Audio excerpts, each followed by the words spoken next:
Marcos escreveu acerca de Jesus, capítulo 15, versículo 21 e o versículo 26, para a glória de Deus. Glória a Jesus. Eu creio que a maioria achou. Diz assim o texto: e constrangeram um certo Simão, Cirineu, pai de Alexandre e de Rufo, que por ali passava, vindo do campo, que levasse a sua cruz. Eu vou ler mais uma vez esse versículo, o 21. E constrangeram um certo Simão, vírgula, Cirineu, vírgula novamente, pai de Alexandre e de Rufo, que por ali passava, vindo do campo, que levasse a sua cruz. Versículo 26, e por cima dele estava escrito a sua acusação. Eu vou ler de novo, olha que coisa tremenda.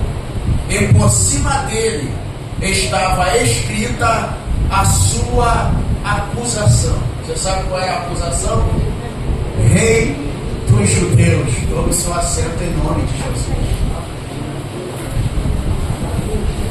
Agora você vai fazer aquele culto moderado, como se você estivesse apaixonado por Jesus. Glória a Deus.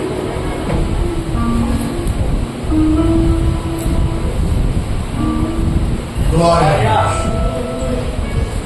O texto que acabamos de ler nessa noite, ele é um texto bem interessante, aonde vai nos relatar a história de um homem que vai surgir no momento em que Jesus está na via dolorosa carregando a sua cruz. Quando nós lemos os evangelhos, Marcos é o que dá uma informação mais preciosa, porque Marcos, além de relatar o nome, a cidadania, ele vai fazer questão de relatar de quem esse Simão Cirineu era pai, e ele vai citar pai de Alexandre e de Rufo. O texto, para a gente poder ter uma melhor compreensão, todos nós somos sabedores de que Jesus ele foi entregue na mão dos sumos sacerdotes para que pudesse ser ali julgado e de alguma forma viesse ser condenado. Eu sempre gosto de frisar isso aqui, porque o julgamento de Jesus foi totalmente fora de jurisdição. Poderia dizer assim, o julgamento de Jesus ele foi burlado. Por quê, pastor? Porque mesmo no período em que Roma estava governando sobre Israel, todo acusado ele tinha direito à defesa, direito a testemunho, e não ocorria naquela época julgamento à noite, às escondidas, nos secretos. Então, para a gente poder ter uma compreensão melhor, Jesus, ele numa quinta-feira, eu disse numa o quê? Quinta-feira. Ele vai reunir os seus discípulos para poder celebrar a Páscoa. Aquela semana era uma semana decisiva. No domingo anterior, Jesus ele entra em Jerusalém montado em um jumentinho, a multidão vai ovacionar ele. A maioria dos irmãos conhece o texto, a passagem. Eles vão tirar a sua capa, vão tirar sua roupa, vão estender para que Jesus passasse por cima com o jumentinho, e eles começaram a gritar: Hosana, bendito aquele que vem em nome do Senhor. Essa atitude que o povo está tendo ali, ela tem uma expressão, porque nada na Bíblia é sem expressão e sem mensagem. Essa expressão, o povo está dizendo para Jesus o seguinte: nós somos fiel a Ti e vamos Te honrar independente de qualquer coisa. Só que o domingo passa, vem a segunda-feira, vem a terça-feira. Jesus agora está preocupado com os seus discípulos e aonde eles iam passar a Páscoa. Então Jesus dá uma ordem aos seus discípulos, a Pedro, a Tiago e a João, dizendo assim: ó, vocês vão na cidade e chegando lá vocês vão encontrar um homem. Esse homem está com um cântaro e esse cântaro não está vazio, esse cântaro tem água. Então vocês vão seguir ele, e quando vocês seguirem eles, vocês vão perguntar: aonde o meu Senhor vai celebrar a Páscoa? Jesus já deu toda a descrição. Isso aqui tem alguns pontos interessantes, porque Jesus vai dizer: o homem vai estar carregando o cântaro e esse cântaro vai estar com água. Aqueles que já ouviram ou conhecem um pouco da cultura judaica, o homem não carregava cântaro, só que além desse homem carregar, ele está carregando água. Jesus está dizendo para eles o seguinte: nunca siga alguém que não tenha água, que não carrega água. Então ele está dizendo: esse homem ele está com cântaro, mas tem água, deixa ele água. E você tem que acompanhar quem carrega água. E eles perguntam: aonde meu Senhor vai celebrar a Páscoa? Aí ele falou: vinde e vede, está tudo preparado. Ele vai mostrar o ambiente, e a Bíblia ela vai dizer que eles retornam. Agora chega a quarta-feira, vem a quinta-feira, Jesus reúne com os seus discípulos.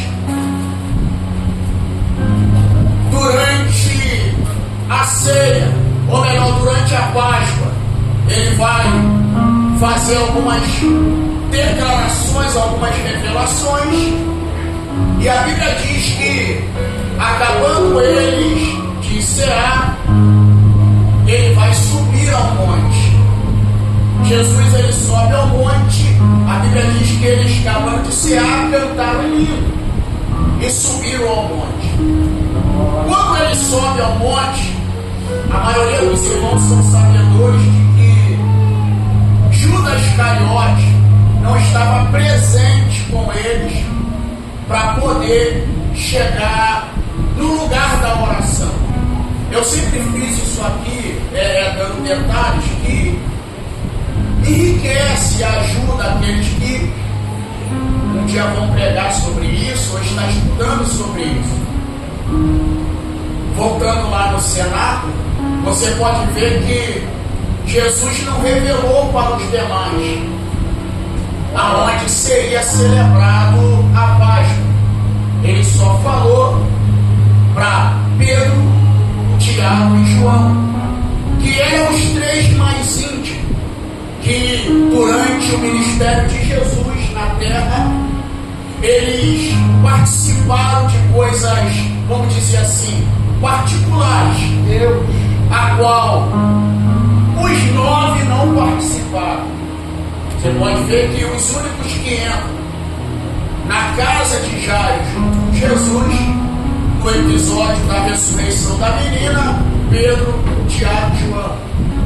Os únicos discípulos que têm acesso ao Monte da Transfiguração e vão ter a oportunidade de ver Jesus transfigurado, Pedro, Tiago e João. Os demais participavam de algumas coisas, mas tinham os três que eram mais íntimos, que tinham mais acesso a Jesus. Pastor?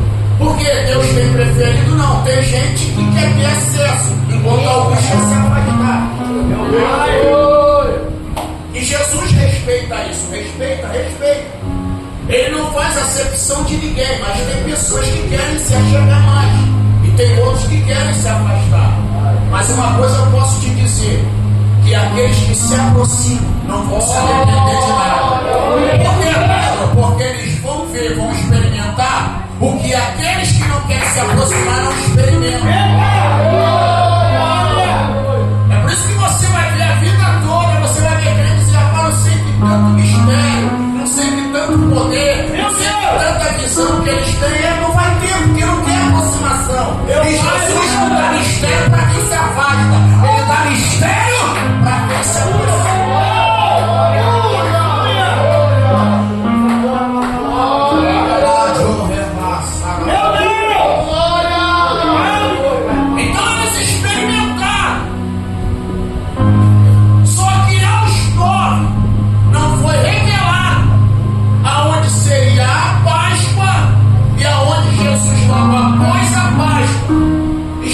Celebrando a ceia. Jesus ele andou com os discípulos antes do Calvário aproximadamente 3 anos. Dá uma base de 3 anos e alguma coisa depois da ressurreição. Jesus ainda ficou 40 dias no meio deles, depois foi assunto ao céu. Até que então, cumprindo-se o dia de Pentecostes, veio o que eu chamo de um dos, é lógico, abaixo da salvação, um dos maiores presentes que o ser humano poderia receber. Qual? Ter o Espírito Santo de Deus enchendo a sua vida. Então nós vemos aqui que eles, nesses 3 anos, andando com Jesus, eles vão ter algumas experiências, até que então, voltando no cenáculo, Judas só vai saber do lugar no dia da Páscoa. Pastor, o senhor está querendo dizer o que? Se Judas soubesse aonde seria a Páscoa, ele levaria o exército da guarda do templo para poder prender Jesus. E por que ele não vai ter acesso? Porque isso aqui é pesado, mas é a realidade. Jesus jamais vai revelar para traidor lugar de comunhão. Eu vou quer você da glória ou não, direito teu. Jesus praticamente, se ele não revela para traidor lugar de comunhão. Só que, por mais que ele não revela, o traidor sabe aonde Jesus tinha costume de orar. Depois da Páscoa.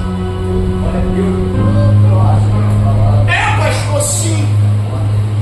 Então o que ele faz? Ele celebra a ceia logo após a Páscoa. Por quê?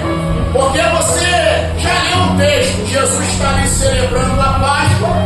Ele pega um pedaço de pão, molha no molho de cordeiro, e com aquele pedaço ele vai dar não só a ceia para a pergunta de João, que foi incitado por Pedro, como também naquele momento ele está querendo fazer que Judas se arrepende do que ele queria fazer e voltasse para o seu lugar de origem.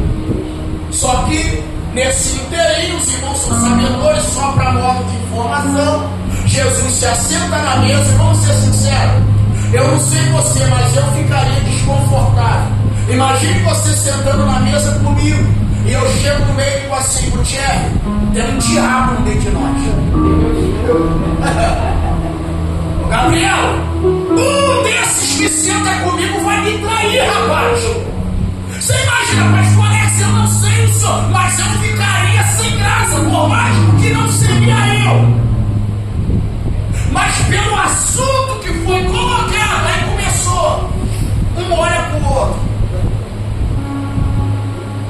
que ninguém dá pista, aí começa: sou eu, Senhor.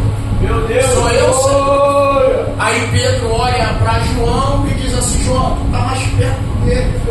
Porque João não tá tendo acesso apenas ao coração, João tem acesso ao ouvido.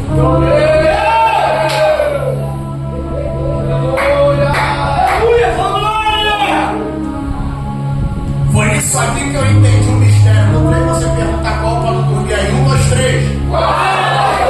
Que só tem acesso ao coração, ao ouvido, quem tem acesso ao coração.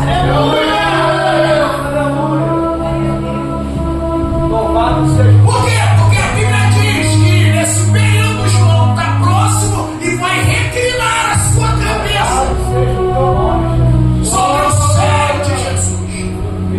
E então ele chega para Jesus e diz: quem é o traidor? Só que Jesus dá a senha, mas ele está tão desligado que ele não pega. Ele diz assim: ó, aquele que eu der um pedaço de pão molhado, esse é o traidor. Só que ele não se atentou. A Bíblia diz que colocando ele, molhando o pão, ele colocou na boca de Judas. Foi instantâneo. É o pão ter contato com a boca, o diabo vai ter acesso ao coração.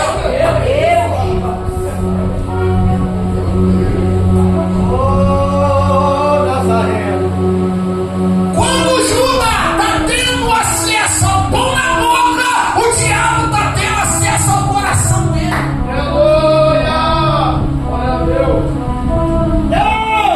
Jesus olha para ele e diz: o que tem que fazer, faz depressa. E a Bíblia diz que ele se levanta e vai até a sinagoga vender Jesus. Só que enquanto ele está negociando, os discípulos estão indo para o monte. Jesus agora está indo com 11 para o monte, enquanto ele está negociando. Só que ele está negociando à noite, ele está negociando às noites. Enquanto ele está lá, a Bíblia diz que os 11 vai subir o Monte das Oliveiras. Jesus, chegando ao Monte das Oliveiras, vai deixar 8 no começo, vai pegar os 3, Pedro, Tiago e João, e vai levar mais adiante. Só que a Bíblia diz que eles, deixando os 3 mais adiante, Jesus vai mais adiante sozinho.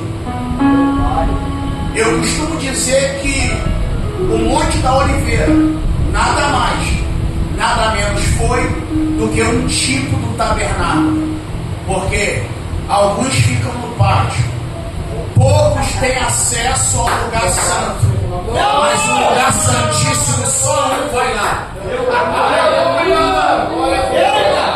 vou repetir para ver se você entende. O Monte das Oliveiras naquela noite se tornou um tipo de tabernáculo, porque 8 ficou no pátio, só 10 entrou no lugar santo, mas só Jesus foi no lugar santíssimo. E a Bíblia diz que Jesus começa a orar. Lucas vai dizer que Jesus, por causa da pressão que ele sofreu, o seu corpo humano vai ter uma carga de adrenalina tão grande que, em meio às gotículas de suor, vai sair gotas de sangue. E uma vez ele suando sangue, as suas vestes ficará salpicada. Pastor, por que o senhor disse que ali o oliveira é um tipo de tabernáculo? Porque o sumo sacerdote, antes de entrar, ele aspergia o sangue. Então as suas vestes eram salpicadas de sangue. Jesus volta dali. Jesus faz uma oração um pouco que estranho, mas ao mesmo tempo interessante. Isso aqui me esclareceu algo que eu, lógico, muitos anos atrás, mas no começo eu tinha uma certa dificuldade. Eu falei, como é que é o segredo para orar? Pastor Paulo Sérgio, as frases que Jesus usou não foi cumprida, mas foi intensa. Porque o maior segredo da oração não é a quantidade de palavras que eu falo, mas é a intensidade que eu entro. Ele só orou isso aqui, está registrado. Ele disse: Pai, se possível for, passe de mim este cálice. Tem pessoas que acham que o cálice ali se tratava apenas de morte. Não.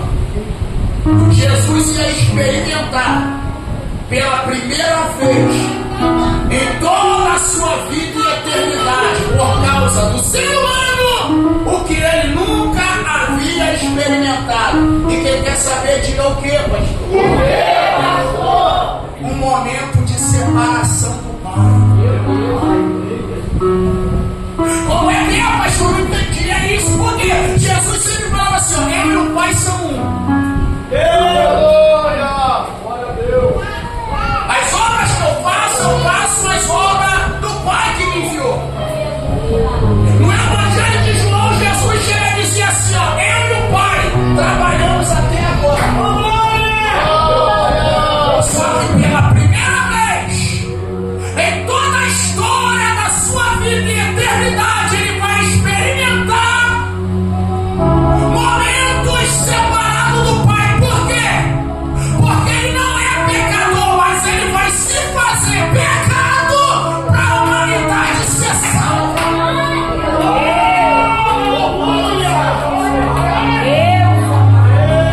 Silêncio não é contigo, desculpa.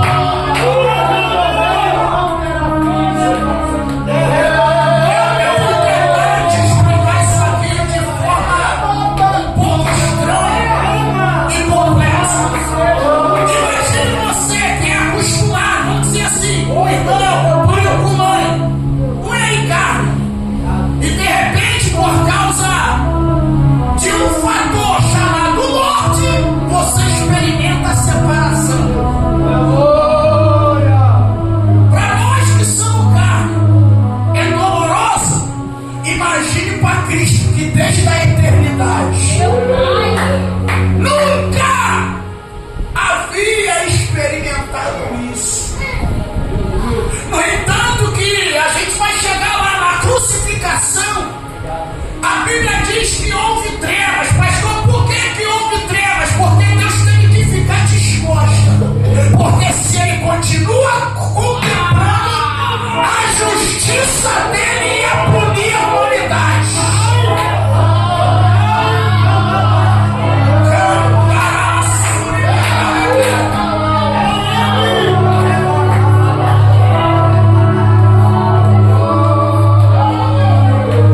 E ele vai orar 3 vezes. E as 3 vezes que ele volta, ele vai encontrar Pedro, Tiago e João dormindo. É esse texto aqui que eu sempre digo. Tem gente que diz: pastor, Pedro dormiu porque ele era acostumado a dormir cedo. Mentira. Pedro dormiu porque ali naquele momento houve o que a gente chama de batalha espiritual. Pastor, o que é batalha espiritual? Eu até estava conversando com a minha esposa. Entrar no ano que vem, eu vou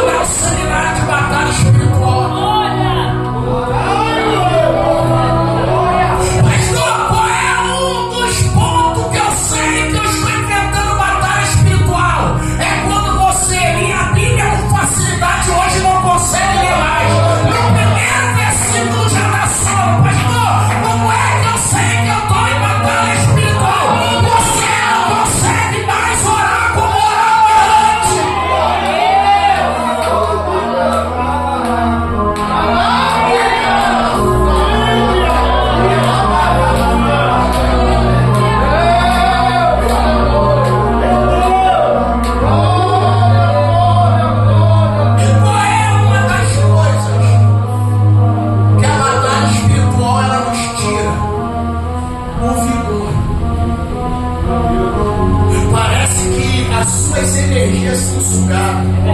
Você quer ver?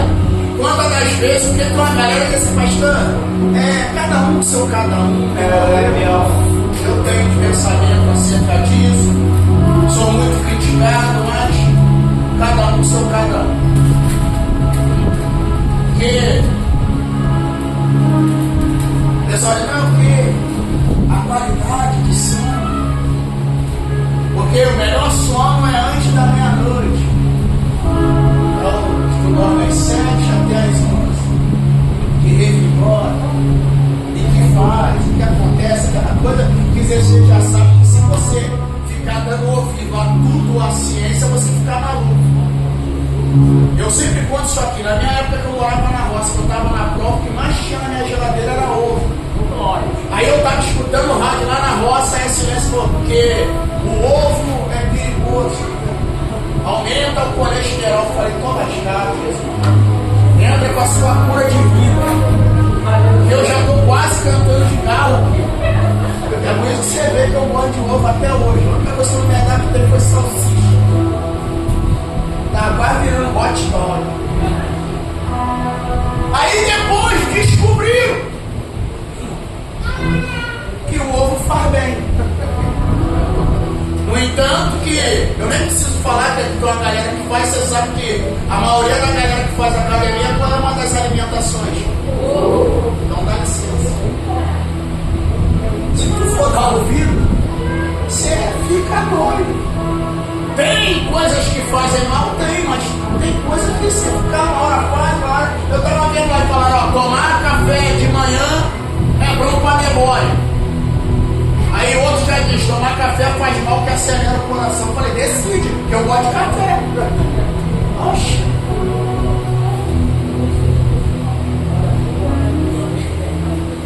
Então, voltando pro texto, ele vai voltar e vai encontrar Pedro dormindo, porque Pedro está enfrentando uma luta espiritual juntamente com os demais. Lucas vai relatar isso quando Jesus acorda ele, Jesus diz assim, despertai, porque essa é a hora das trevas. Tem detalhes? Tem, pastor. Eu não sei se você já reparou, quantos estavam dormindo? Quantos estavam dormindo? Quantos foram despertados? Só um. Você não vê em nenhum texto Jesus e nem João. Jesus e Tiago, ele só vai em Pedro. Mas espera aí, se os três dormiram, por que Jesus só foi em Pedro? Aí foi aonde eu entendi. E foi resposta para algumas pessoas que na época me abordaram e disseram assim, pastor, por que tem gente que faz e acontece? Jesus não repreende, Jesus não cobra, a pessoa vive como se Deus estivesse aprovando ele. A pessoa bagunça, tá nem aí, parece que Deus vai dizer assim, vai que eu sou contigo pisando na jaca. Tem outros que ele só pensa assim, vou desviar, no outro dia o fio cai doente, no outro dia a porta fecha, no outro dia não tá no meio. Olha, aí tu fala, eu não posso nem pensar. Tem gente que, meu irmão, faz a bagaceira, parece que não acontece nada, tu só pensa, o negócio estreita. Aí foi aonde eu entendi por que Jesus só acordou Pedro e não os demais. Se Deus ele está te cobrando, agradeça e glorifique. Por quê? Porque ele viu em você potencial para poder te confiar um ministério lá na frente. Por isso que ele só foi Pedro, levanta, rapaz. Porque hoje você está dormindo, amanhã você vai ser pastor. Aí Jesus diz na terceira vez, levanta, porque aquele que me trai é chegado. Aí vem Judas com a guarda do templo, junto com alguns homens acompanhando. Só que eles têm um problema aqui, porque de tanto eles andar com Jesus, ficaram parecidos com ele. tanto no comportamento quanto na aparência. E agora, quem deles será? Judas fala, fica tranquilo, porque eu ainda consigo identificar quem é quem. Aquele que eu der um beijo. Para quem gosta de curiosidade bíblica e gosta de pregar, você já reparou que com Judas tudo começa pela boca?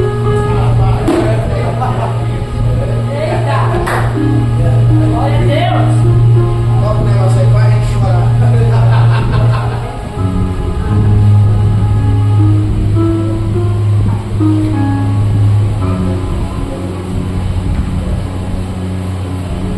Come o pão, diabo no coração.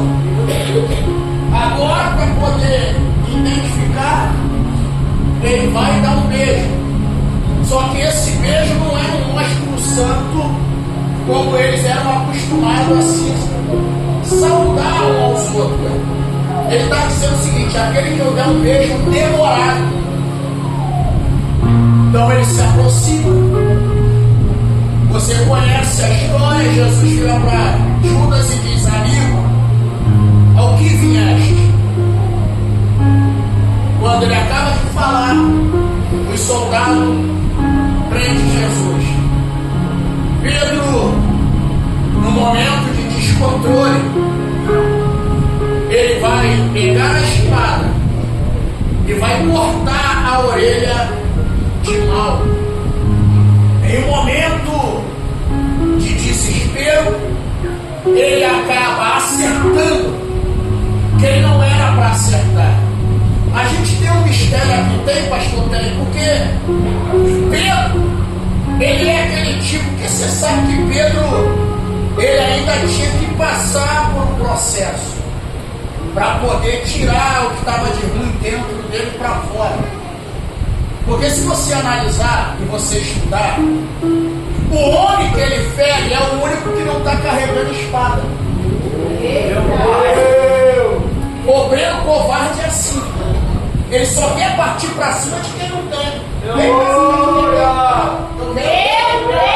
pra cima de quem não tem. Você não vai não, tá? Isso aqui dá uma aplicação minha. Porque quem não tem espada vai ser sempre atacado pelo ouvido.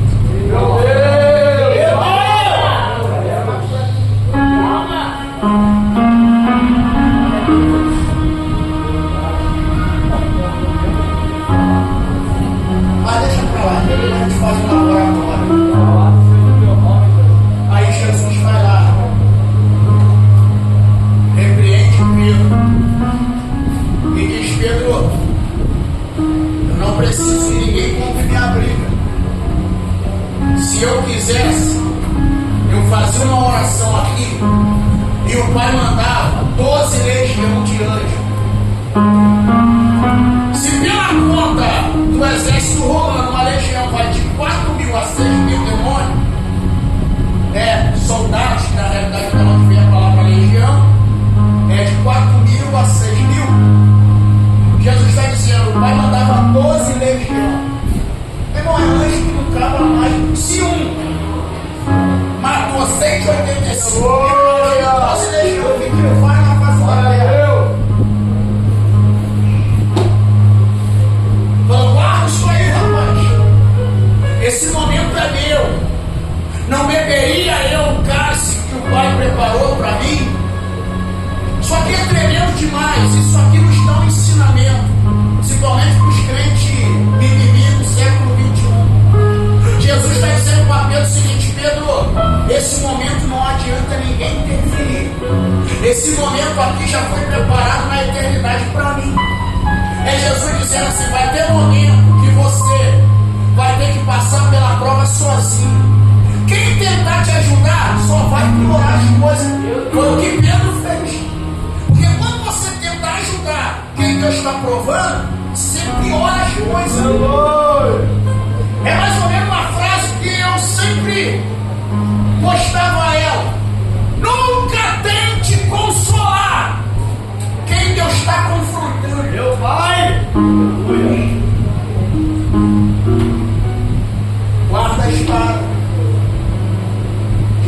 agora vai ser conduzido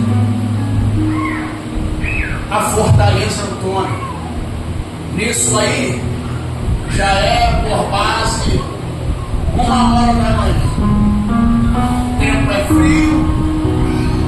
João, ele era um camarada que ele tinha conhecimento na fortaleza Antônio. Então, quem estava na portaria deixou ele entrar. Pedro querendo ir atrás, João falou: pode deixar entrar e ficar comigo. Só que a noite é fria. Pedro ainda está meio desorientado, porque quem anda desorientado senta em qualquer roda, se aquece em qualquer fogo. Meu pai! Diga agora aconteceu. Quem está desorientado, qualquer roda senta, qualquer fogo se esquece. Só que olhe para cá, existe fogo que não é para te aquecer, é para te expor no meio dos demais. Porque a claridade do fogo vai deixar a face de Pedro exposta. Alguém olha e diz: você estava lá.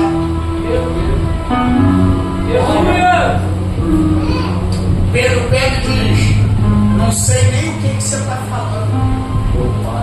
Passa mais um. Agora uma criada diz: ele é um deles, é deles. Por quê? Porque eu observei a fala dele aqui na roda. Ele fala diferente, fala como Jesus. Não sei do que você está falando. Olha aí, ó. Meu Deus. Só que agora vai passar alguém que estava no momento da prisão. Você é um deles. Você estava com ele lá, Pedro falou: não sei o que você está falando, e começou a desconjurar. Só que Jesus já tinha alertado Pedro. Jesus falou assim: Pedro, antes que o galo cante, 3 vezes tu me negarás. A vida toda a gente sempre ouve dizer que antes que o galo cante 3 vezes. Na realidade não é o galo cantar 3 vezes, é antes que o galo cante 3 vezes tu me negarás. Pedro diz que não conhecia.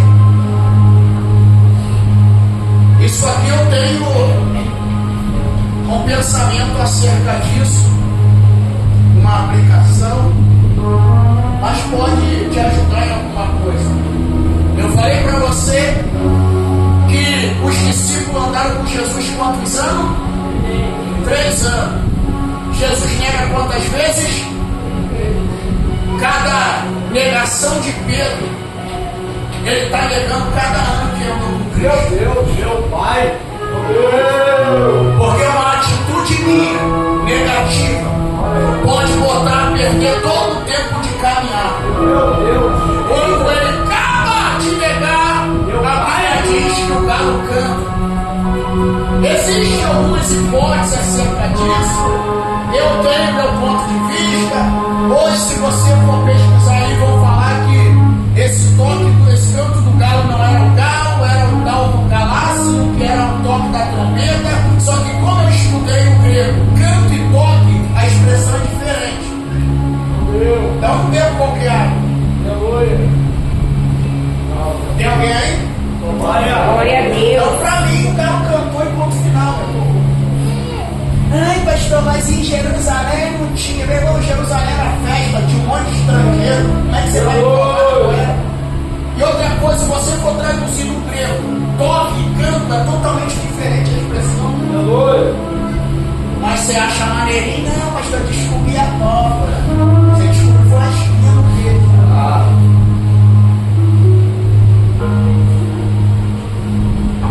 Mas vamos lá, deixa eu correr aqui que eu estou só na introdução. Vou chegar no Simão Siqueira.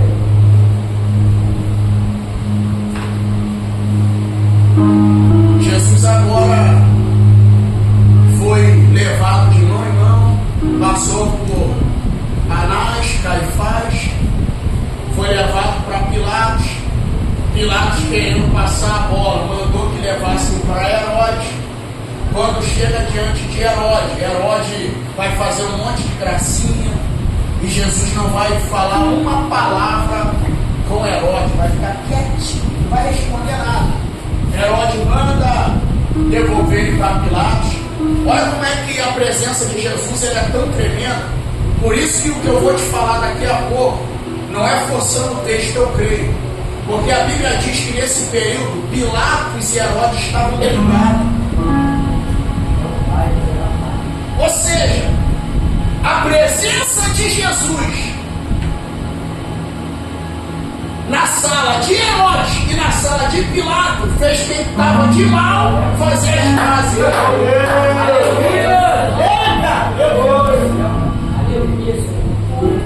Ficaram de bem. Aí agora Pilatos mais uma vez quer jogar a bola para quem? Para o povo. Aí você lembra que eu falei para você que isso na mesma semana, a madrugada de quinta-feira está rolando. E Jesus agora e o povo está lá, meu irmão. O povo que dormia cedo agora está tudo acordado querendo ver a condenação. Como é que pode, né? Tão cedo. Rapaz, desgraça faz vigília. Só sem sono para buscar Deus. Para fofoca. Olha aí, ó. Todo mundo lá, presbítero, querendo ver o resultado. Só que agora, Pilatos vai lembrar que na festa soltava um preso. Pilatos diz: ó, não encontrei nenhuma acusação dele, até porque Pilatos está fazendo o papel de sumo sacerdote. Por quê? Porque o cordeiro só pode ir para o matadouro se ele for examinado e não achar culpa. Aleluia! Aleluia! Não foi achado nada. Ele então escolhe. O povo nem espera Pilatos acabar de falar e começa a gritar: solta Barrabás. Só que se você ler o texto, você vai ver que a Bíblia vai dizer que em um montinho uma confusão de gente. Barrabás matou um homem. Eles estão querendo condenar a morte quem trouxe vida. E estão querendo dar liberdade para quem matou alguém. Meu Deus! Ai! Aleluia! Solta Barrabás e crucifica ele, porque quem for amigo dele se torna inimigo de César. Pilatos falou: já que é assim que vocês querem, entrega ele para ser açoitado. Jesus vai passar por uma série de açoites doloridas, que na realidade nenhum ser humano aguentaria aquele estágio todo de açoite. Existe um salmo que vai dizer que a barba dele foi arrancada. Por isso que a Bíblia diz que não havia beleza. Por isso que agradou ao pai moeiro. Porque ele foi moído por causa das nossas iniquidades.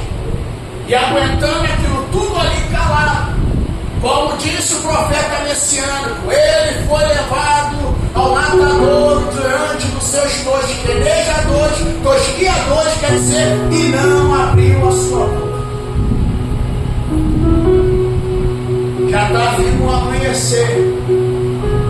Pilatos agora vai dar a sentença.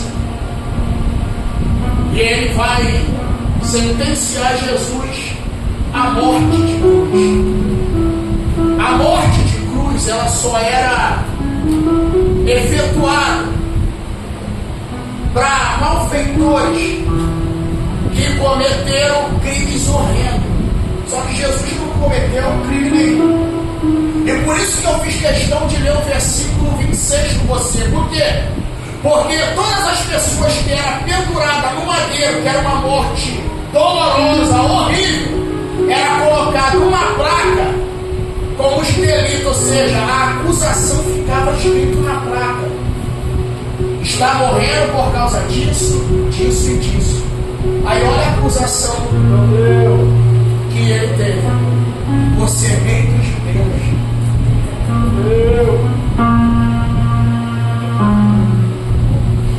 Jesus agora é condenado.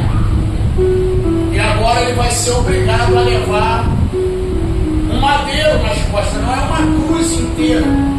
Por quê, pastor? Porque uma cruz inteira era muito pesada, homem nenhum conseguia levar, então só levava o patinho. A haste era colocada lá.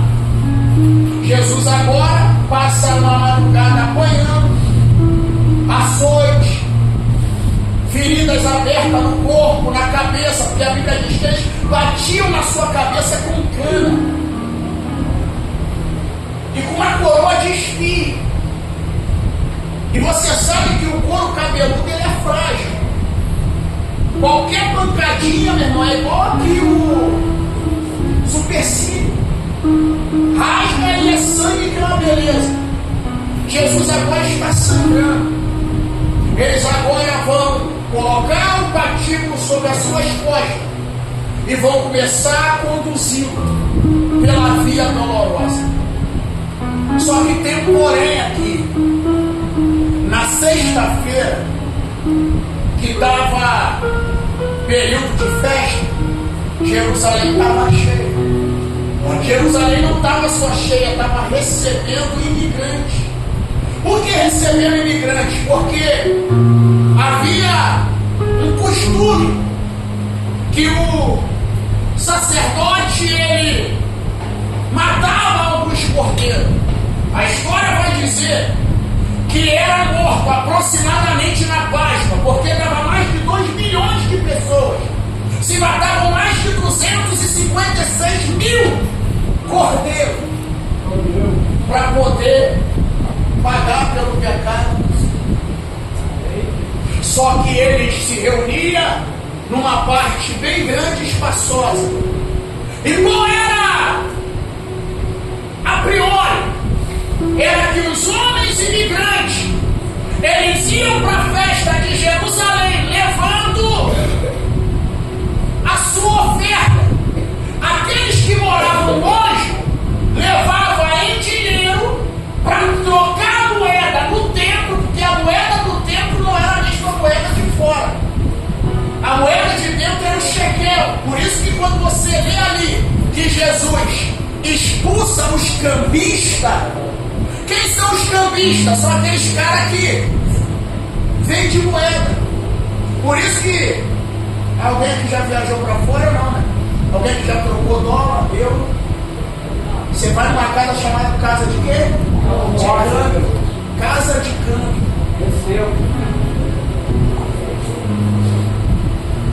Então os cambistas eles negociaram a troca da moeda. Por quê? Porque no trajeto o animal poderia dar uma topada, uma mosca poderia picar o animal. Se houvesse qualquer deformidade, o animal era reprovado. Então, para não correr o risco de ir tão longe e a oferta invalidar no meio do caminho, era melhor levar o dinheiro e comprar lá na hora para poder sacrificar. Só que a Bíblia diz que nesse momento está vindo alguém de fora. Quem? Simão. Aí lembra que eu li com você e fiz questão de falar Simão, vírgula, Cirineu. Cirineu não é o seu sobrenome. Cirineu é a sua cidadania. Por isso que eu falei de várias vezes. Eu falei Simão, vírgula, Cirineu. Cirineu não é o seu sobrenome. É a sua cidadania. Pastor, da onde esse homem é? Ele era de uma cidade que de distância de Jerusalém dava de 1.500 a 1.600 quilômetros de distância. Era uma cidade que fazia parte da África. Aí, lógico, você vai estudando, você vai descobrir que quando Israel se tornou nação, depois vocês pesquisam lá, para quem gosta de história, eu já estou te dando um caminho. Quando Israel se tornou nação, em 14 de maio de 1948, com o voto de um gaúcho chamado Osvaldo Aranha, 4 horas da tarde, Israel se tornou nação.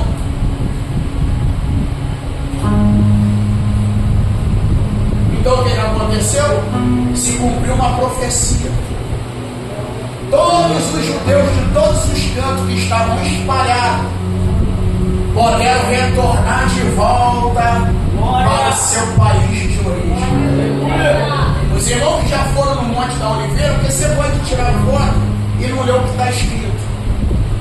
Tem uma oração ali de Neemias que ele diz assim: Senhor, lembra do que prometeste Moisés teu servo, que se o seu povo pecasse, está lá, quando você vai lá, lê pelo menos, tira essa foto não, lê, faz bem. Está escrito assim: lembra-te do que o Senhor prometeu a Moisés teu servo, de que se o seu povo pecasse, o Senhor espalharia sobre a face da terra, mas se eles se arrependessem, o Senhor os agitaria dos quatro.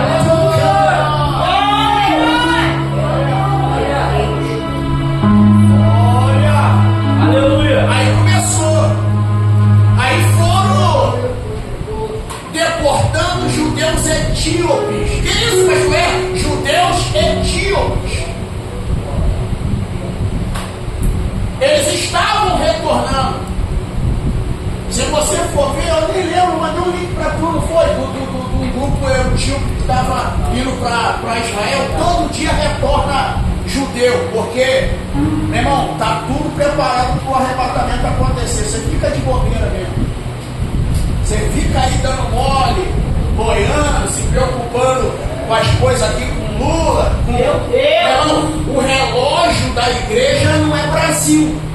O relógio da igreja é Israel. O que acontece no Oriente é para a gente ficar de antena em pé.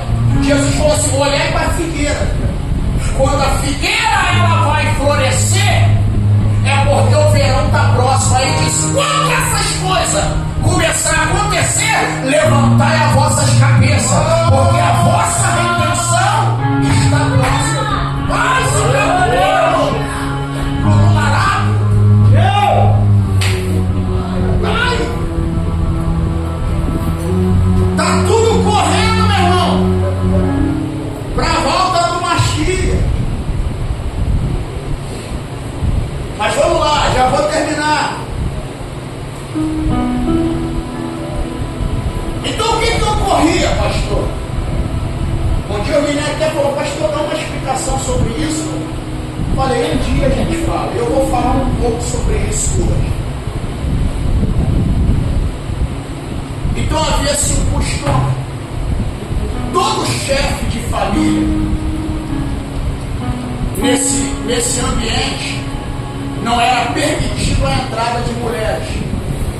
Então só entrava os homens, principalmente os pais de família. Quem vinha de fora, geralmente ia o chefe da família. Por quê?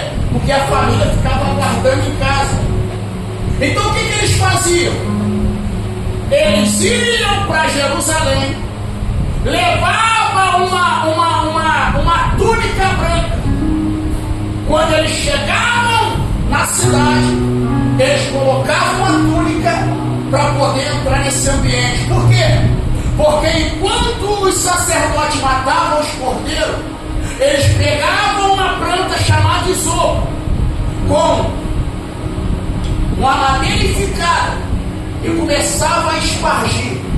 Então, a maioria chegava cedo para quê? Quanto mais cedo, mais perto do altar eu fico. Isso dá um negócio, não dá? Para quê? Para que pelo menos uma gota do sangue pingasse na sua túnica. Quando a gota de sangue pingava, ele tirava a túnica, enrolava, e quando chegava na sua casa depois da viagem, a esposa perguntava aos filhos e ele dizia: esse ano a dívida do nosso perdão foi paga.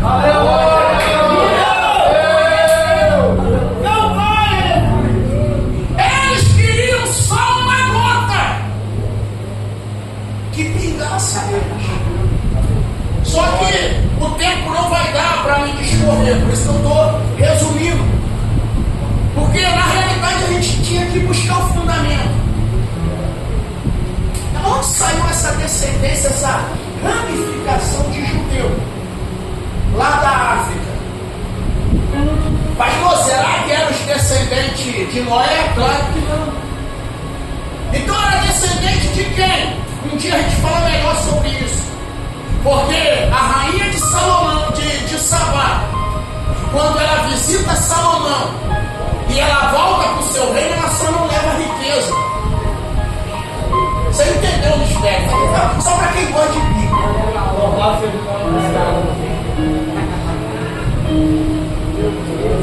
É por isso que quando você lê Atos capítulo 8, você vai ver que um etíope, Candace não é a cidade, é um título. Ele foi na festa adorar. Ainda comprou uma porção ainda da Paraxá. Meu Deus! Que estava escrito, Isaías 53, como o cordeiro mudo, levado diante dos seus tosqueadores, e não abriu a sua boca. Ainda bem que eu tinha Filipe para explicar, né? Porque ele falou, entende o que tu lê? Ele falou, como vou entender se não há quem me explique? Olha! Porque o que eu digo, ler é uma coisa, entender é outra totalmente diferente. Então ela só voltou como tesouro. Salomão era cruel, só você ler o texto, ele teve 1.300 mulheres, 700 meninas.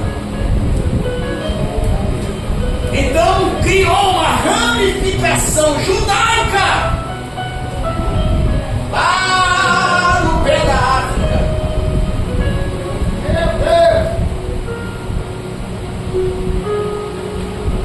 Para a gente poder concluir, aí vem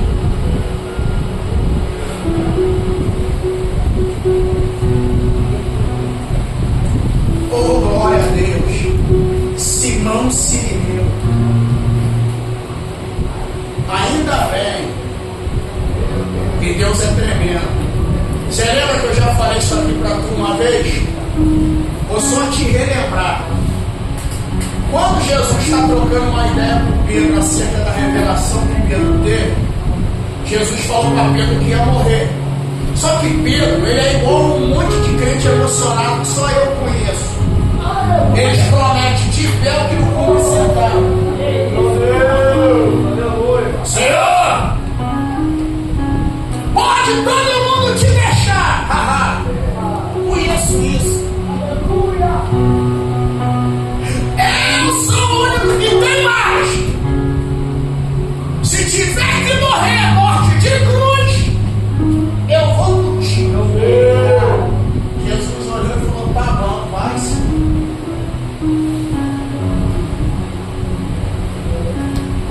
O que aconteceu? Quando Jesus foi condenado, uma linguagem bem popular, vazou todo mundo. Porque é o que eu sempre digo.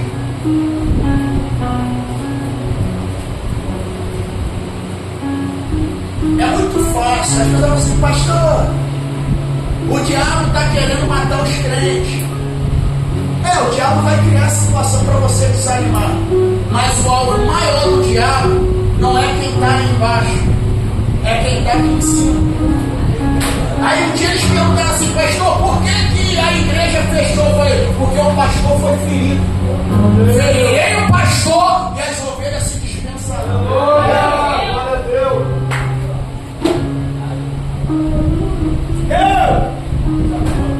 Ovelha ferida, o pastor vai lá e cuida. Quem é que vai cuidar do pastor ferido? Eu. É muito fácil falar, mas peraí, vai daqui, pode. Você vai sair daqui, meu irmão, você vai segurar o seu B.O. Quando você muitas das vezes aí está dando grito de graça, o pastor está socorrendo alguém.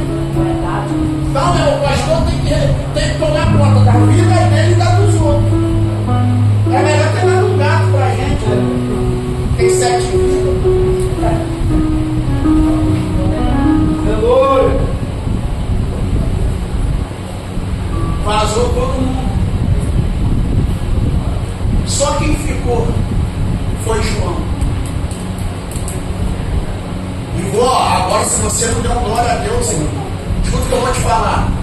Geralmente, quando o vento sopra, as mulheres são mais fiéis do que os homens. Glória a Deus! Aí eu vou ter que falar de Eva aqui. Eu estou dando uma moral para isso. Se vocês despertam, vocês estão aí viajando. Glória! Vou fingir que vocês não entenderam. Estava mastigando a mensagem. Escuta o que eu vou te falar. Quando a corda aperta, os homens são os primeiros a meter o pé. Geralmente quem permanece é as mulheres. Mas é verdade o que eu estou te falando. Você pode reparar, quando dá problema, geralmente quem é que bota a cara? O pai ou a mãe? A mãe. O pai só entra quando o caldo já está bem derramado e já entra só para fazer bem. Na realidade, casado nada. A mãe que bota a cara, é a mãe que entra na frente de tiro, é a mãe que enfrenta tudo. O pai. Não é à toa que quando a Bíblia vai comparar o amor de Deus, compara o amor de mãe, não o amor de pai. Eita glória! Glória a Deus! Porque quando o negócio aperta, meu irmão, os machos tudo correm. Só fica as mulheres. Por isso que eu sempre digo, de por isso eu amo esse jogo. Eu vou te dizer, você acredita que ontem eu pregando, Deus me deu uma revelação, ele disse assim, o tema lá é o mesmo tema que vai ser de sábado, que o pastor Alex vai pregar aqui no Pastor. Abacuque 3:2. Deus falou para mim assim, eu cumpri, eu respondi a oração de Abacuque. Eu falei, que é isso, Senhor? Dá uma moral, Deus falou. Aí Deus falou. A oração de Abacuque, eu ouvi a tua palavra e termina. Aviva-se a tua obra, e no meio dos anos a faz notória, no meio dos anos a modifica. Só que não houve avivamento imediato. Por que Abacuque orou por avivamento? Porque o avivamento é a única forma de fazer frear o juízo de Deus contra você. O avivamento ele faz isso, faz o juízo frear. Porque quando o avivamento é arrependimento. Você quer ver? Tem um monte de motorista aqui que não sabe. Deixa eu ver se tu tá ligado. Quando você vai fazer uma curva, qual é o nome que se dá? Por isso que eu falo, eu não paguei não, eu li a revistinha todinha, fiz vários. Chama-se, vou fazer uma conversão.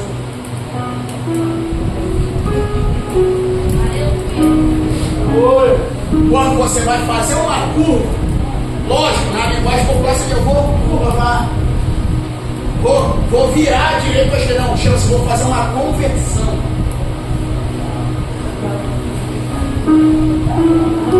Deixa pra lá. Então o avivamento ele faz o quê? Ele faz o povo voltar, fazer uma conversão. Aí o juízo trava. Aí Deus falou, não vou fazer o avivamento nesses dias, mas eu vou fazer uma hora. Aleluia! E eles vão ficar maravilhados. Glória a Deus! Pô, pastor, qual foi a oração respondida? Amanhã eu te falo. Vou te deixar, você pode, meu irmão, onde você quiser. Então eu escolho isso aqui para a gente poder fechar o pacote.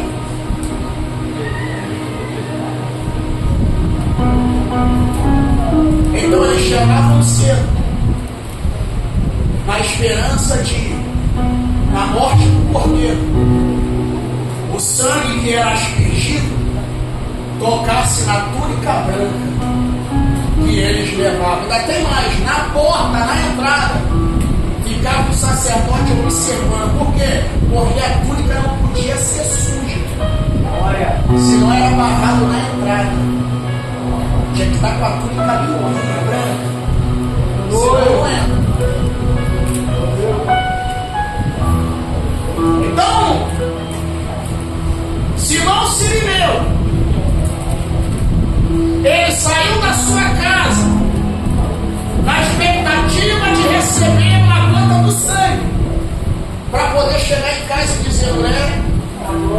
Alexandre, Rufo, a dívida foi paga. Sabe que hora que Jesus foi conduzido por Gólgota? A trajetória começou 9 horas da manhã. Ele começou a caminhar 9 horas da manhã. Ele só morre às 3 da tarde. Mas ele começa a caminhar 9 horas da manhã. E por que Simão Sirineu está chegando cedo? Para poder chegar mais perto do altar e o sangue respingar nele. Glória! Só que quando ele está chegando, ele vai ver um alvoroço a qual ele nunca viu. Desde as festas que ele ia em Jerusalém. Que alvoroço é esse? Só que a Bíblia diz que ele estava vindo do campo. Não é que ele trabalhava no campo. Essa expressão era uma porta que dava acesso à cidade. Nós não vamos ter sobre isso.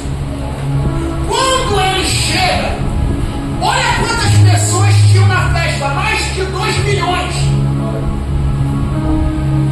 Mais de 1,5 milhão eram peregrinos.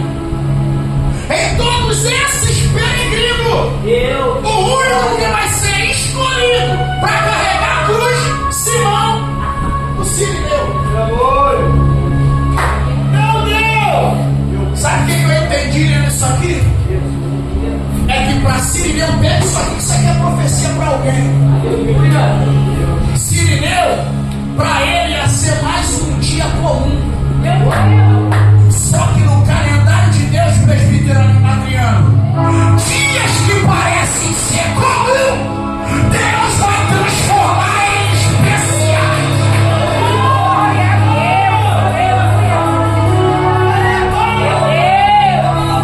Era mais um dia comum.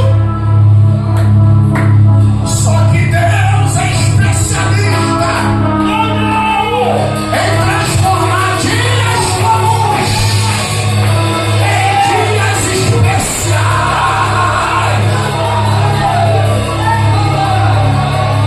Simão Sirineu não saiu de casa. Vou chegar em Jerusalém, vou ajudar alguém a carregar uma cruz. Não, ele foi na expectativa de chegar cedo para poder pegar lugar na frente do altar. Para que quando o sacerdote espargisse o sangue, a túnica dele fosse respingada. Ele chegasse em casa, não valia ser um troféu.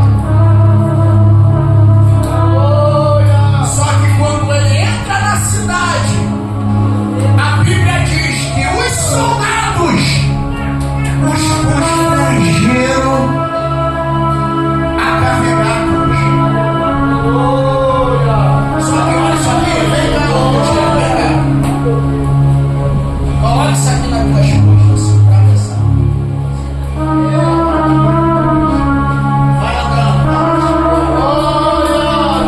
Desce o sangue, és fora. Anda.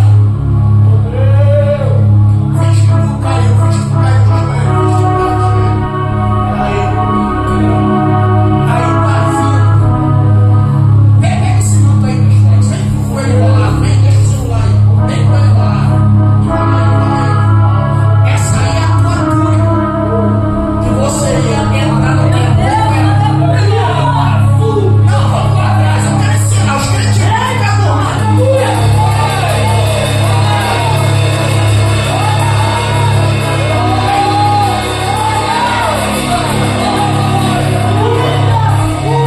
Ele entrou na cidade.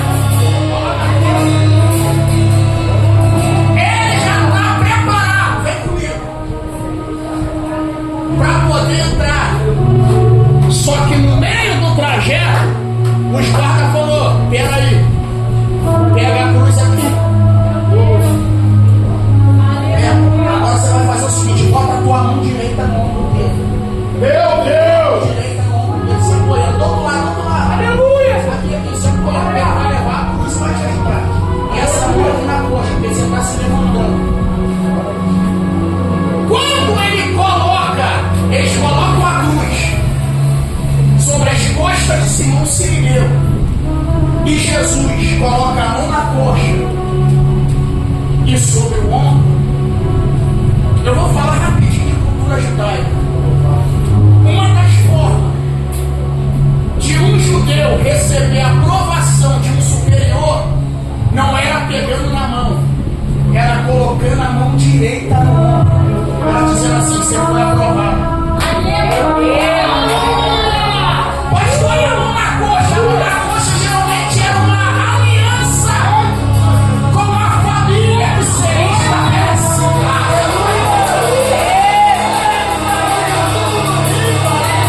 Por isso que Marcos é o único que vai dizer: Simão, Sirineu, pai de Alexandre e pai de Rufo. Quando Jesus coloca a mão aqui, ele está dizendo: você foi aprovado. Quando ele coloca a mão aqui, é como se ele estivesse dizendo: eu estabeleço uma aliança com os teus.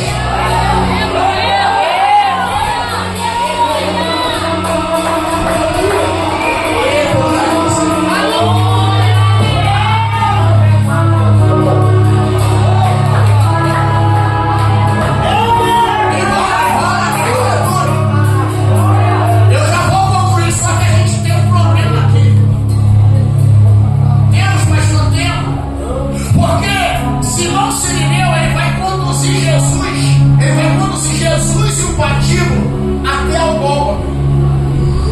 Nesse ínterim, até ele chegar lá e ser liberado, vamos colocar que ele assistiu à morte de Jesus.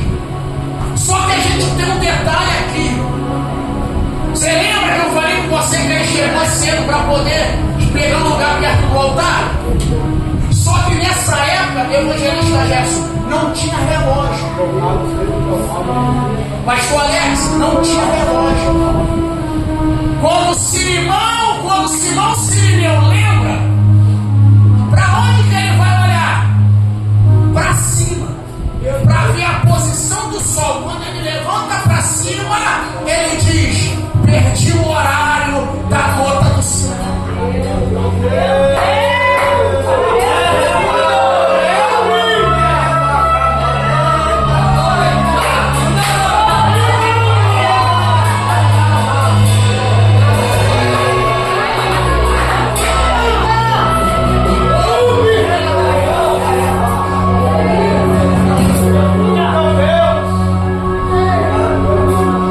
Perdi o horário.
aprovado para se tornar um mestre, mas eles estudam e conhecem. O assunto rolou. E como eu te disse no começo, eu falei, para mim, quem tinha contato com Jesus, ou com o sangue dele na via dolorosa, recebia milagre. Pastor, o senhor está forçando o texto, não estou não. Porque se uma mulher toca na orla do vestido, imagina quem tem contato direto com o Senhor. Pastor, o senhor forçou o texto, você não. Você sabe o que houve quando Jesus expirou no Calvário? Houve-se um terremoto e uma grande chuva. Você sabe o que tinha no pé ali perto do Gólgota? Você sabe o que tinha ali? Sabe não? É que você não lê. Desculpa aí. Sabe o que tinha ali próximo ali? O que, pastor? Um cemitério. Não, pastor, aí o senhor pegou mais pesado ainda não. Quando o sangue tem contato com a terra, depois você lê lá, a Bíblia diz que muitos mortos foram ressuscitados e foram vistos andando na cidade.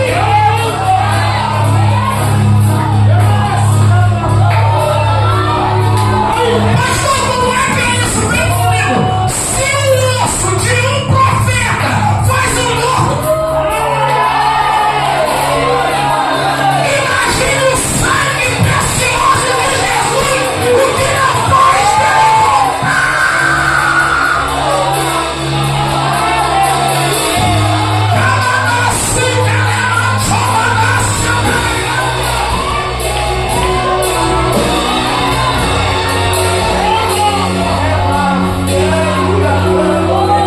Agora você pode até falar, pastor, agora o senhor viajou demais. Viajei não.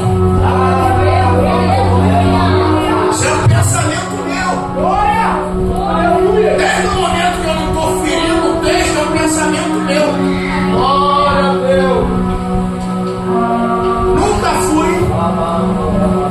Deus já usou vaso que um dia eu vou pisar lá e eu creio.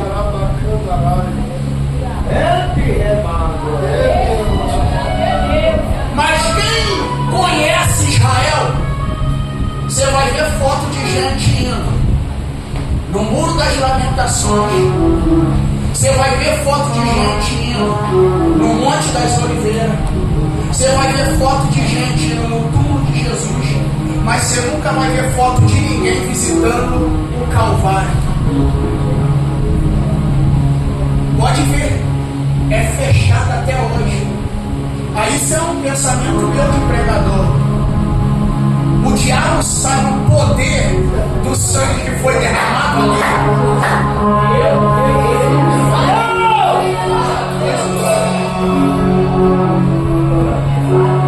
É um pensamento dele, não veja.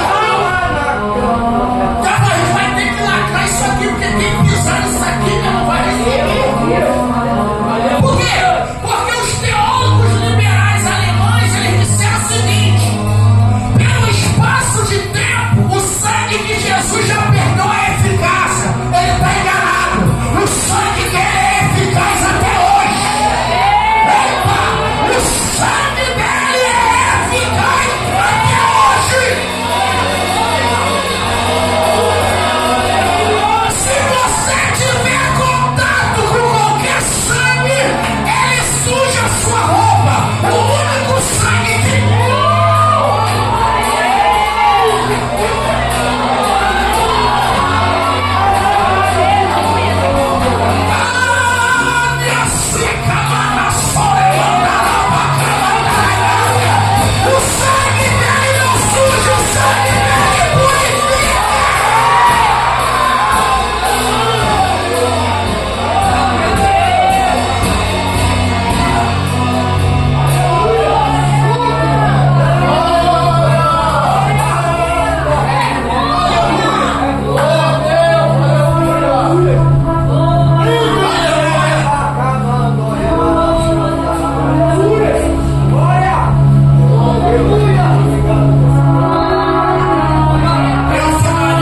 isso, coloca na frente.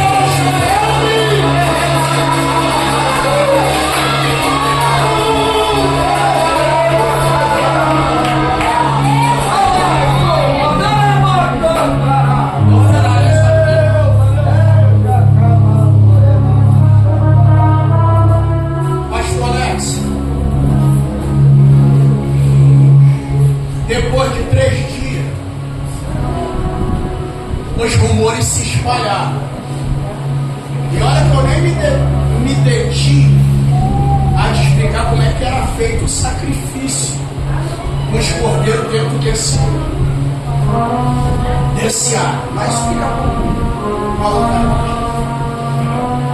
Só que Alexandre, como ele é citado, primeiro ele era o irmão mais velho. Ele é filho de Judeu, tem ramificação. Então eles têm conhecimento.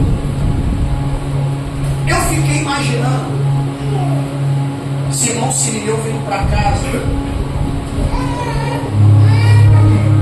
meio desanimado. Eles olhando e dizendo: "Ei, pai, como é que foi?" E ele dizendo: "Tive um contratempo. Mas esse sangue todo aí na sua túnica, eu vou te explicar. Quando eu cheguei na cidade, cheguei cedo para pegar um lugar na frente. Só que estava tendo um alvoroço. E um homem, por nome de Machia, estava conduzindo um madeiro. Os homens zombavam dele, escarnecia dele. Aí eu imagino Alexandre indo lá na Paraxá. Peraí, pai, porção de Isaías. Ele perguntando: pai, esse homem, quando ele caminhava, ele falava alguma coisa? Não, meu filho, ele foi até o Gólgota calado.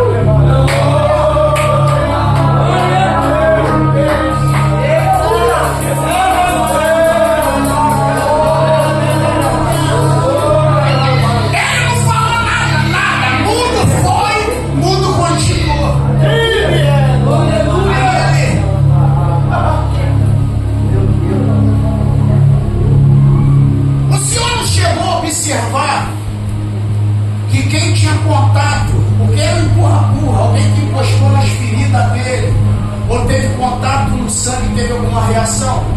Alexandre, tinha pessoas que pareciam doentes. Quando me era empurrado, tocava na ferida, parecia que sarava. Peraí, pelas suas pisaduras.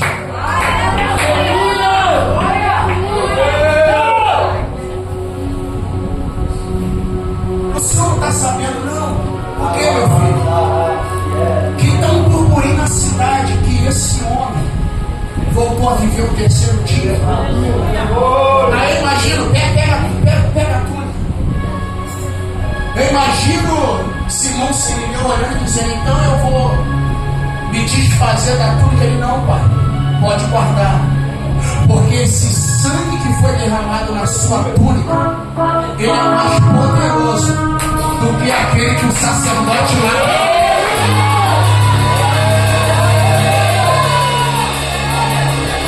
Como é que é, Alexandre? É isso que eu estou te falando, pai. Isaías falou sobre ele. Falou que ele ia como ovelha muda, não ia abrir a boca, que pelas pisaduras dele nós seríamos sarados demais. E ao 3º dia, o renovo, o rebento da raiz de Jessé de Davi ia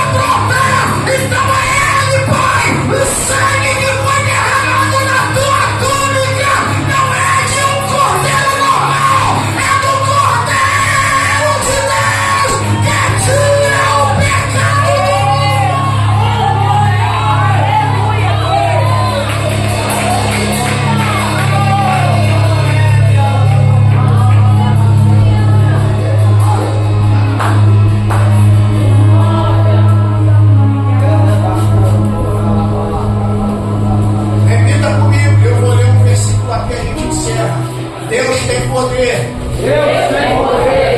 de pegar um dia comum e transformar em um dia especial. Então fique em paz. É isso que Deus faz. Você não planeja nada, não projeta nada. Você faz o teu trajeto como se fosse um dia normal, costumeiramente. Só que é nesses dias normais que Deus encontra com a gente no cruzamento de Carvalhais. Porque antes do Senhor Adonai se aproximar de Abraão, ele viu o Senhor no cruzamento.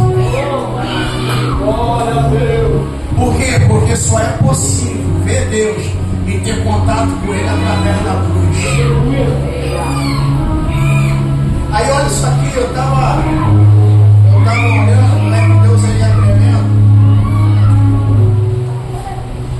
Se tu tiver acesso aí, no telefone mesmo, abra aí sua Bíblia em Romanos capítulo 16, versículo 13.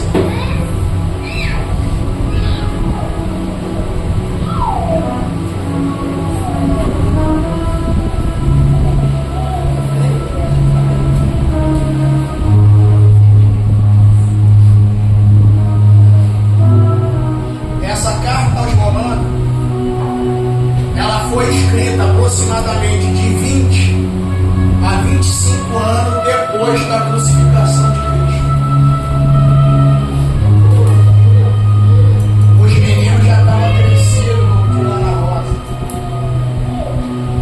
Não sei se Simão Cirineu ainda era vivo, mas eu sei que se você ler Atos 2, Atos 8, Atos 13, você vai ver sempre a Bíblia fazer menção de alguém que está sendo chamado ao ministério da cidade de Cirene. Romanos capítulo 16, versículo 13. Só a primeira parte. Olha o que está escrito: saudai a Rufo. Saudai. Simão não projetou, não era a intenção dele carregar aquela cruz. Mas parece até brincadeira, né? Que um tempo antes Jesus gritou assim: aquele que quiser vir após mim. Esse de fato cumpriu literalmente.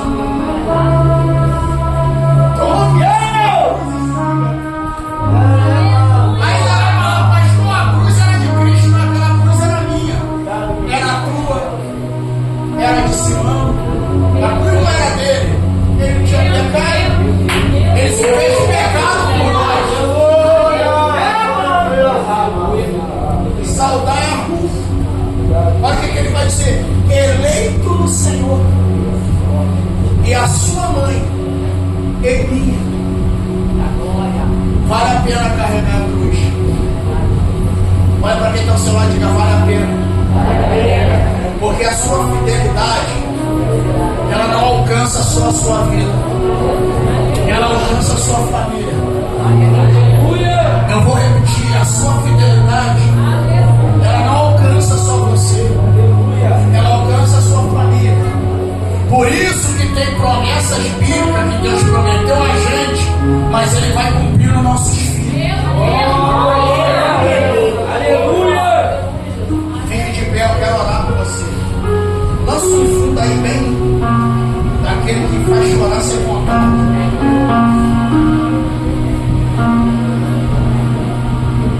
Vamos orar. Glória a Deus.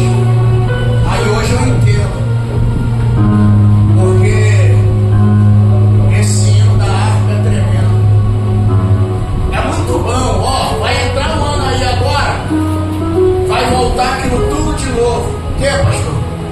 12 dias para 12 meses de vitória. Não sei quantos passos para prosperidade. Você vai ver, eu vou dizer, essa galera que só prega um evangelho, mamão com açúcar, um evangelho falso. Que o verdadeiro evangelho é o evangelho da cruz.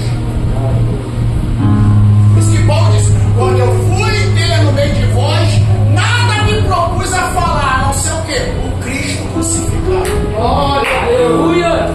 Paulo não pega e diz para essa galera aí do oba-oba: a mensagem de prosperidade é loucura.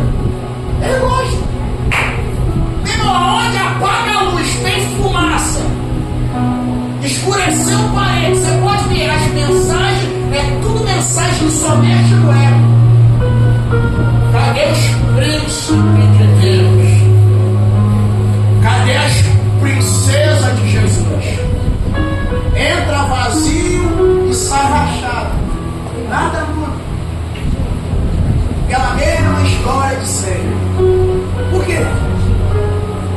Porque ele só mexe no seu ego. Olha o que eu estou te falando. Vai entrar o início do ano aí? 12 dias para 12 meses de vitória. O ano profético de não sei o que. Eu não sei o que lá. Conquistando isso, conquistando aquilo. E porta aberta, e chave de seu filho. Em nenhum momento Paulo disse: a palavra de prosperidade é loucura. Por quê? Porque palavra de vitória até ímpio levanta a mão e dá glória a Deus. Agora Paulo chegou e disse: você não sabe o que é loucura? É a palavra da cruz. A palavra da cruz é loucura, mas ele vai explicar: é loucura para quem perece. Para quem é salvo é poder de Deus. Entenda? Para a salvação do grego, do gentil e do judeu.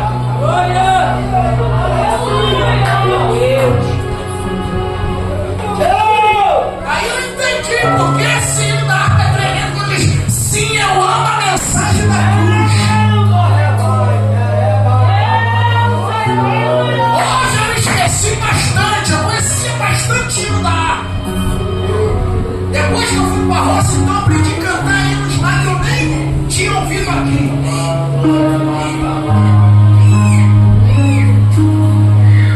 Eu nunca vi um hino que diz: agora é só vitória. Nunca vi um hino na harpa que diz: quem te viu passar a prova e não te ajudou.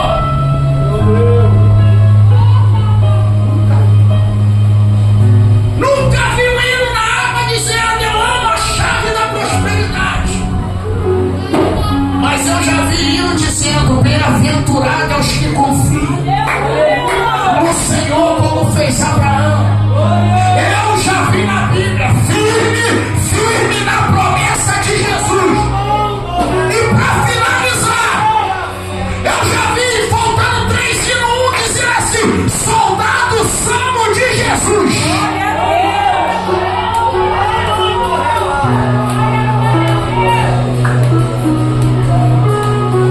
E por final,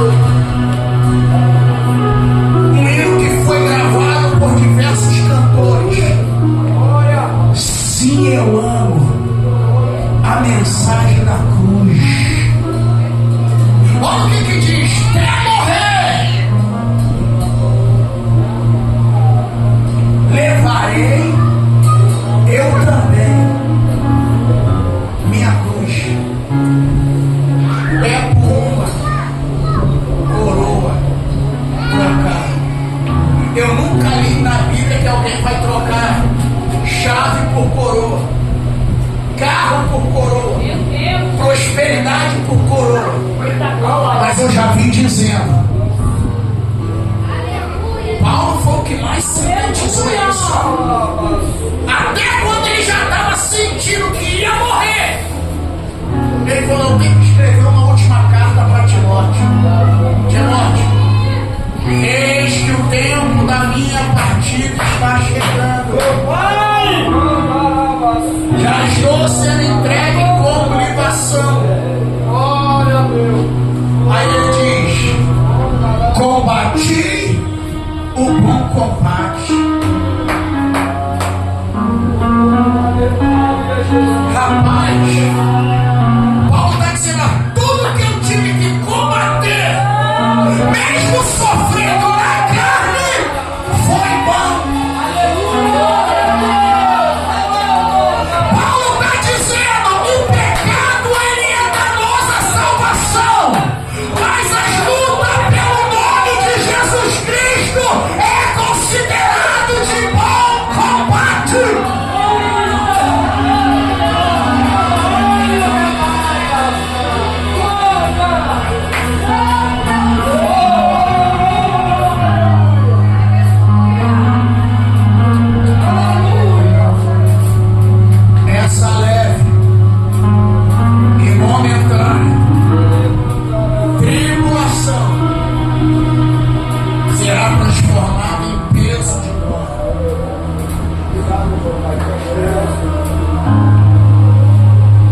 Eu finalizo aqui para a gente orar. A vida ela não é feita só de momentos bons. Por isso que eu sei